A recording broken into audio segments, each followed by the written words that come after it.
जय जय श्री सीताराम। जय जय श्री सीताराम। यं प्रव्रजन्तमनुपेतमपेतकृत्यम् द्वैपायनो विरहकातरया जुहाव पुत्रेति तन्मयतया तरवोऽभिनेदुस्तं सर्वभूतहृदयं मुनिमानतोऽस्मि। कैसे हैं आप सभी? बढ़िया। आप सभी अवगत होंगे और जो अवगत नहीं हैं उन सभी को हम अवगत करवा दें। आज से भागवत कथा के अध्ययन को और भी सुदृढ़ करने के लिए एक नवीनतम श्रृंखला का आगाज हम करने जा रहे हैं कुंज विहारी गुरुकुलम के तत्वाधान में। देखिए, आज से 6 महीने पूर्व हमने ठीक इसी प्रकार श्री राम कथा के लिए एक श्रृंखला प्रारंभ की और उसका लाभ श्री राम कथा सीखने वाले विद्यार्थियों को तो हुआ ही है, जो श्री राम कथा के श्रोता हैं उनको भी खूब लाभ हुआ है।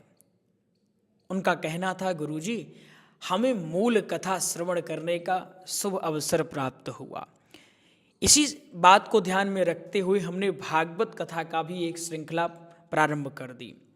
जब हम कथा में होंगे या व्यस्त होंगे तो संभवतः यह श्रृंखला ना चल सके, परंतु जब हम गुरुकुल में होंगे तो पूरा प्रयास करेंगे कि आप कुछ विद्यार्थियों को बैठा करके और रिकॉर्ड करवा करके भी, ताकि और सारे लोगों को इसका लाभ हो सके, इस प्रकार की श्रृंखला हम चलाया करेंगे। आप लोग अपना अपना नोट्स ओपन कर लीजिए, थोड़ी चर्चा पहले कर ली जाए, उसके पश्चात हम श्रृंखला को आगे बढ़ाते हैं। पहले श्रृंखला के बारे में आप सभी जान लीजिए थोड़ा थोड़ा। इसमें जो आपका नोट्स है उसी नोट्स के आधार पर प्रयास हम करेंगे कि आपको प्रसंग बताएं, जैसा जैसा नोट्स में आपके लिखा है उसी भाव से, तो आपको याद भी चीज़ें हो जाएंगी आसानी से और यह भी पता चल जाएगा कि किस प्रकार से बोलना है। देखिए, कथा वही है, परंतु भाव अगर आप उस कथा में डाल दिए तो वह भाव ही निर्धारित करता है कि लोग आपको सुनेंगे अथवा नहीं सुनेंगे। भाव ही है सब कुछ। जैसे गोभी वही है, वही गोभी की सब्जी एक व्यक्ति बनाता है तो लगता है कि नहीं हम नहीं पा सकते हैं, और वही गोभी की सब्जी कोई गुणी व्यक्ति बना दे तो क्या लगता है कि हम इसको पा सकते हैं, ये भाव लगता है ना। ठीक इसी प्रकार से कथा वही है, वही सूत जी हैं, वही शौनक जी हैं, वही व्यास जी हैं, सब वही हैं, परंतु एक वक्ता इस भाव से कथा कहता है कि सुनते जाओ, भाव में बह जाने का मन करता है, और वहीं दूसरा ऐसे बोलता है कि लगता है कि अपने कान बंद कर लिया जाए। यही आप सीखेंगे कि हम किस प्रकार से बोल सकते हैं। मुख्यतः हम इतनी बातें नहीं करेंगे, आगे से जो श्रृंखला होगी उसमें क्या होगा, हम यहाँ पर उपस्थित होंगे, भगवान श्री कुंज विहारी जी को याद करेंगे और सीधे हम अपने भाव में प्रवेश कर जाएंगे। आप लोग उस भाव को श्रवण करेंगे और श्रवण करने के साथ साथ बोलने का आप अभ्यास करेंगे। एक विशेष बात ये भी आप समझिएगा कि नोट्स आप सबके पास हो। सबके पास है? आपके पास नोट्स है? ठीक है। नोट्स ये आप देखिएगा कि सबके पास हो, और जो नहीं लिए होंगे तो वो गुरुकुल में नीचे जाकर के प्राप्त कर लेंगे। घर जाने से पहले आप प्रयास करिएगा कि नोट्स रख लें, और जब यहाँ उपस्थित हों, बहुत लोगों को यहाँ नहीं बैठा सकते हैं, कम ही लोगों को बैठाएंगे, लेकिन जितने लोग यहाँ बैठो तो प्रयास करो कि सबके पास नोट्स हो। और भाव के साथ हम सभी आज से इस श्रृंखला का आगाज करते हैं। आज सोमवार है, आज भगवान का नाम लेकर के हम इस श्रृंखला का आगाज करते हैं। भागवत महात्मा। देखिए, वर्तमान में कथा हर कोई सुन रहा है और हर कोई सुना रहा है, परंतु विडंबना यह है, मैं देखता हूं कि आज बिरले ही ऐसे होंगे जो मूल कथा कहते हैं। कहीं भागवत का आयोजन हो और उसको सुन करके आप नहीं कह सकते हो कि भागवत हो रही है। क्यों? क्योंकि वहाँ भागवत के नाम पर न जाने क्या क्या हो रहा है। अरे भाई, किसी ने भागवत का आयोजन किया है तो उसको भागवत सुनाओ। किसी ने आयोजन किया है कि हम भागवत सुने और तुम उसको गाने सुनाए जा रहे हो, चुटकुल्ले सुनाए जा रहे हो। अरे उसको चुटकुल्ला सुनना होता तो किसी कॉमेडियन को बुलाता, गाना सुनना होता तो किसी गायक को बुला लेता। वो कथा का आयोजन इसलिए करवाया है कि उसको कथा सुननी है, इसलिए मूल कथा सुनाइए। अधिकांश वक्ताओं को हम देखते हैं कहीं पढ़ा लिखा है नहीं, गुरु का मुख कभी देखा नहीं, गुरुकुल का मुख कभी देखा नहीं, व्यास पीठ पर बैठ करके अनर्गल प्रलाप करते हैं। और उन्हीं जैसे वक्ताओं के कारण जो पढ़े लिखे योग्य वक्ता हैं उनका नाम खराब होता है। जजमान का भी मनोबल टूटता है कि महाराज, मैंने घर में कथा का आयोजन करवाया, फिर भी मुझे कोई लाभ नहीं हुआ। अरे लाभ कैसे होगा? बुखार अगर आपको हो तो बुखार की दवाई खाने से ही लाभ होगा। कथा जो भागवत कथा है इतनी चमत्कारी, ऐसी चमत्कारी कि धुंधकारी जैसे पापी का भी उद्धार जो करने का सामर्थ्य रखती है, तो क्या आपका उद्धार नहीं हो सकता? आप सभी एक वचन दीजिएगा कि जहाँ भी कथा कहने जाएंगे मूल कथा कहेंगे। हम जहाँ भी कथा कहने जाते हैं तो सबसे पहले कह देते हैं कि आपको हमसे मूल कथा सुननी होगी तो ही हमको बुलाइएगा, अन्यथा आप किसी दूसरे वक्ता को बुलाइएगा, क्योंकि हम आएंगे तो आपको मूल कथा सुनाएंगे। जो गूढ़ चीज़ें हैं वो आपको सुनाने का प्रयास करेंगे। तो आप भी जहाँ जाइए तो मूल कथा सुनाने का प्रयास करिए। भागवत कथा जिसमें 18,000 श्लोक हैं, महर्षि कृष्ण द्वैपायन वेद व्यास जी ने इनकी रचना की है। 335 अध्याय हैं और 12 स्कंध से सुशोभित है यह भागवत महापुराण। इनका नाम है श्रीमद् भागवत महापुराण। कलिकाल में जो व्यक्ति इनका आश्रय ले लेता है वो फिर माया के चक्करों से दूर हो जाता है। भगवान की माया उन्हें सता नहीं सकती है जो भागवत महापुराण का आश्रय ले लेते हैं। भागवत जी का शुभारंभ होता है भागवत के महात्म से, और ये महात्म पद्म पुराण के उत्तरखंड से लिया गया है। कहाँ से लिया गया है?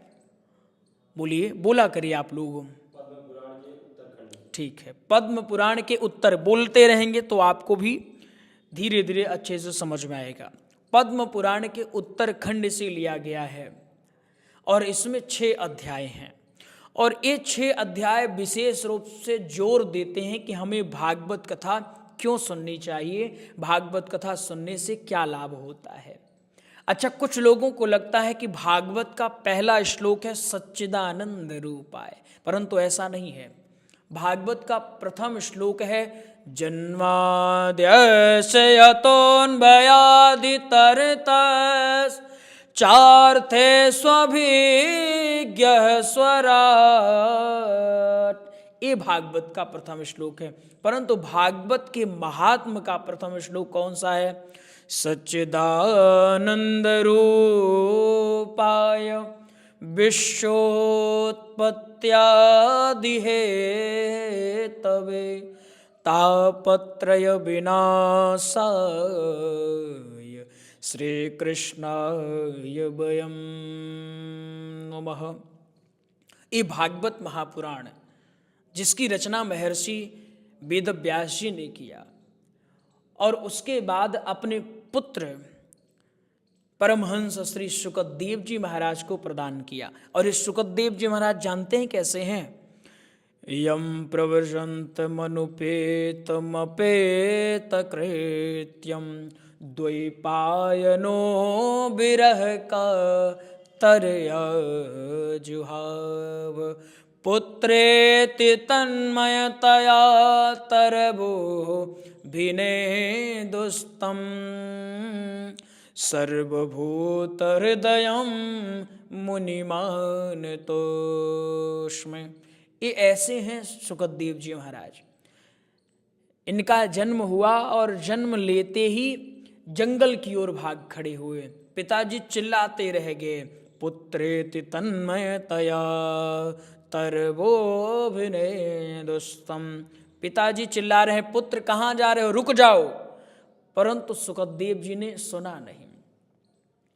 ऐसे परमहंस शुकदेव जी महाराज को जब मुनियों ने देखा, देवताओं ने देखा, तो बारंबार प्रणाम किया कि ऐसे परमहंस, ऐसे परम त्यागी जो घर को जन्म लेते ही त्याग दिए, और भले ही रचना किसी ने की हो, वेदव्यास जी ने रचना करके शुकदेव जी को जब प्रदान किया तो भागवत की गरिमा और बढ़ गई। जैसे फल, वो फल मीठा है और उसे किसी ने, तोते ने खा लिया तो उसकी मिठास और बढ़ जाती है। ठीक इसी प्रकार से इस भागवत की गरिमा इस कारण से भी बढ़ गई क्योंकि रचना तो वेदव्यास जी ने किया और प्रदान कर दिया अपने पुत्र शुकदेव जी महाराज को। शुकदेव जी महाराज के मुख से निकलने के कारण ये और भी सिद्ध हो गई। क्यों सिद्ध हो गई? देखिए, जो व्यक्ति जितना प्रामाणिक होगा ना, उसके मुख से कही गई बात भी उतनी ही ज़्यादा प्रामाणिक होती है। इसीलिए शुकदेव जी महाराज के मुख से भागवत जब निकली तो भागवत जी की गरिमा और भी बढ़ गई। सौनक जी सूत जी से प्रश्न करते हैं और यहीं से कथा प्रारंभ होती है।